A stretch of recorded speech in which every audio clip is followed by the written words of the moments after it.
আসসালামু আলাইকুম বন্ধুরা, সবাই কেমন আছেন? আজকে চলে আসলাম নতুন একটা রেসিপি নিয়ে। সবাই আমার সাথেই থাকুন, দেখতে থাকুন আমি কি রান্না করি। এখন চুলাটা আমি জ্বালিয়ে দিচ্ছি। আমি একটু তেল দিয়ে দিচ্ছি। চুলা জ্বালানো হয়ে গিয়েছে, অল্প একটু তেল দেব। যেহেতু এটার ভিতর তেল যাবে, সেহেতু বেশি তেল দেওয়ার দরকার নেই। এই যে আমি তেল দিয়ে দিলাম। এখন দিয়ে দিচ্ছি পেঁয়াজের কুচি। এইভাবে পেঁয়াজের কুচি দিয়ে দেবেন। এই একটু নাড়াচাড়া দিয়ে দেবেন। বেশি তেল দেওয়া যাবে না, বেশি তেল দিলে খাওয়া যাবে না।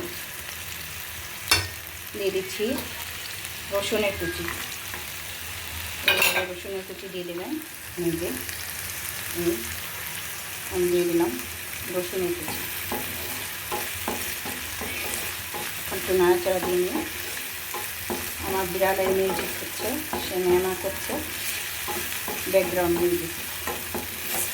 আমার পাশে অনেকগুলো বিড়াল, তার জন্য ব্যাকগ্রাউন্ড মিউজিক সবসময় থাকি এখানে। আমি একটু নেড়ে চেড়ে নিচ্ছি সুন্দর করে। দিয়ে দিচ্ছি আমি একটু লবণ, যাতে চারিপাশে না ছুটে যায়। এই যে দেখেন, এইভাবে দিয়ে দিলাম লবণটা এইভাবে দিয়ে দেবেন।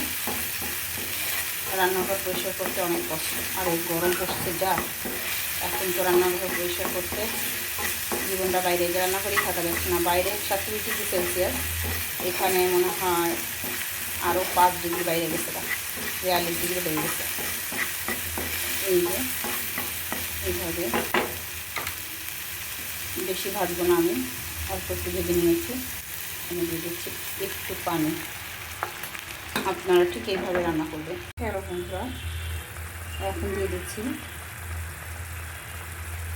শুকনো ঝাল। অল্প দেবো, বেশি দেবো না, গরমের দিনে বেশি ঝাল খাওয়া ভালো না। দিয়ে দিচ্ছি ধনিয়ার গুঁড়া 1.5 চামচ। এখন কি বুঝতে পারছেন কী রান্না করবো? সারপ্রাইজ দেবো।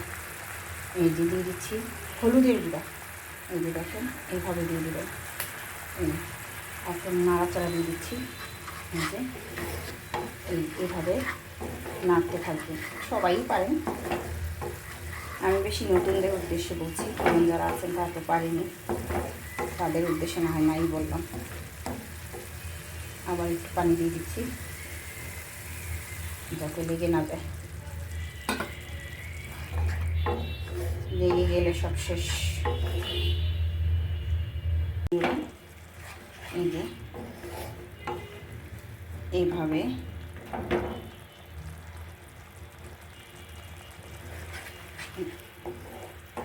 মশলাটা কষিয়ে নেবেন আপনারা সবাই। এভাবে মশলা কষাবেন। এই যে 2 হাত দিয়ে দেখাচ্ছি, ট্রাই করতে পারি না, কিন্তু এখানে জায়গা নেই। এখন আমি দিয়ে দিচ্ছি, যে দেখেন, মাছের তেল। এটা হচ্ছে মাছের তেল, রুই মাছের তেল। আমি রুই মাছের তেলটা দিয়ে দিলাম। দেখেন, এমনিতেই তেল বেরোবে, এই জন্য কম তেল দিয়ে দিচ্ছি। এবার বুঝতে পেরেছেন, মাছের তেলটা এইভাবে রান্না করবেন। হ্যালো বন্ধুরা, এই যে দেখেন, আমি তেলটা দিয়ে দিয়েছি। মাছের তেলটা কিন্তু অনেক বড়, বিশাল একটা রুই মাছ, তার তেল। আলহামদুলিল্লাহ, রান্না করতে পারলে মাছের তেল এমনি খাওয়া যাবে, তবে আমি এটার সাথে একটা সবজি দিব। শুধু তেল আমার খেতে ভালো লাগে না।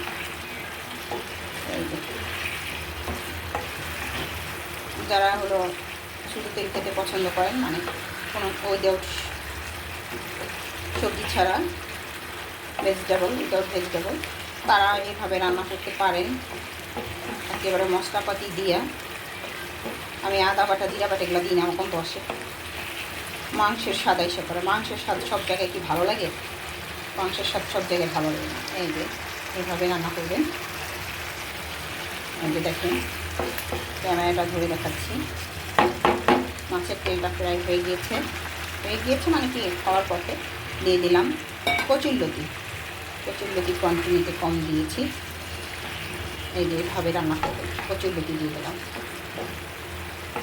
বন্ধুরা, এত সুন্দর একটা রেসিপি দেখালাম আমি আপনাদেরকে, সিম্পল কিন্তু দেখেন কি সুন্দর কালার এসেছে। এভাবে যদি রান্না করেন, গরমে তো এসব খাবার খেতে দারুণ লাগে এবং শরীরের জন্য যথার্থ পরিমাণে প্রয়োজন এবং যথেষ্ট উপকারী একটা খাবার। মাছের তেল আমি সহজে খাই না, কিন্তু এই তেলটা দেখে না আমার এত পছন্দ হলো যে আমি রান্না করব। যেহেতু তেল বড় না থাকলে, মাছের তেল বড় না থাকলে খেতে ভালো লাগে না, বেশি তিতে তিতে লাগে। অনেক ধুইছি অবশ্য, আমি খুব সুন্দর করে ওয়াশ করেছি।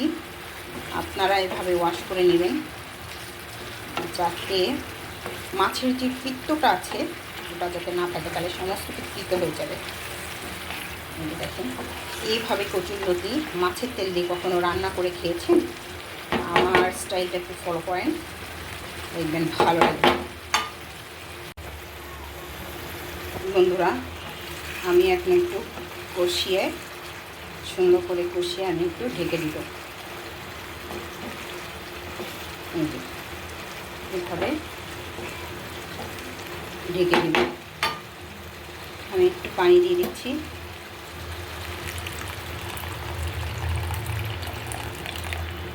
একটু পানি দিয়ে দিলাম যাতে কচুরলতিটা সিদ্ধ হয়ে যায়। দেখেন কি সুন্দর কালার এসেছে। এটা দিয়ে ভাত খেতে পারবেন দারুণ। রুটি খাওয়া যাবে না, ভাত খেতে মজা লাগবে খুব।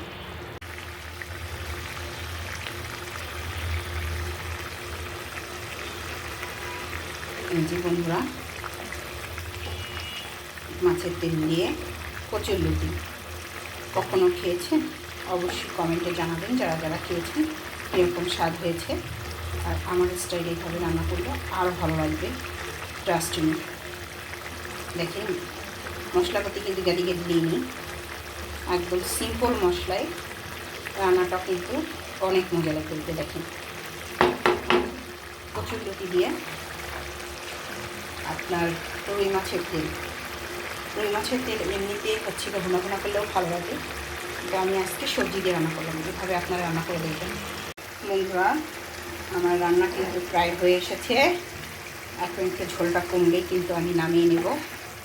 এই যে দেখেন তেল দিয়ে কচুরলতি, এত টেস্টি একটা খাবার, ট্রাস্ট মি। এভাবে রান্না করবেন আপনারা সবাই।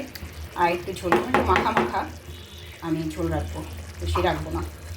অনেক সুন্দর একটা ঘ্রাণ ছুটেছে, স্মেলটা দারুণ আসছে, টেস্টটাও মনে হয় ভালো হবে। বন্ধুরা, আমি এখন দিয়ে দিচ্ছি ভাজা জিরার গুঁড়া। তো ভাজা জিরার গুঁড়া না দিলে কিন্তু ভালো লাগবে না। এই যে দেখেন ভাজা জিরার গুঁড়া দিয়ে দিলাম, ভাজা জিরার গুঁড়া দিয়ে দিচ্ছি। ভেজে দেখবেন বন্ধুরা, দারুণ একটা টেস্ট এসেছে।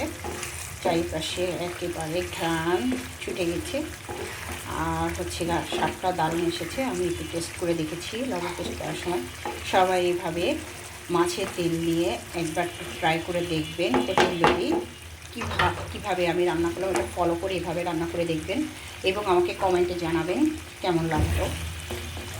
আপনারা একটু করে দেখবেন, ট্রাস্ট মি, অনেক মজা লাগে খেতে। সবাই ভালো থাকবেন, সবার প্রতি রইল অনেক অনেক ভালোবাসা, শুভেচ্ছা। সবাই অবশ্যই আমার চ্যানেলটাকে সাবস্ক্রাইব করে দেবেন। আমি নতুন নতুন রেসিপি নিয়ে আপনাদের মাঝে হাজির হব। আমি সাধারণ রেসিপিগুলো দেখাবো, যেগুলো আমি প্রতিদিন আমি রান্না করি, সেগুলোই আমি আপনাদের সাথে শেয়ার করব। সবাই ভালো থাকবেন। আল্লাহ হাফিজ, আল্লাহ হাফিজ, আল্লাহ হাফিজ।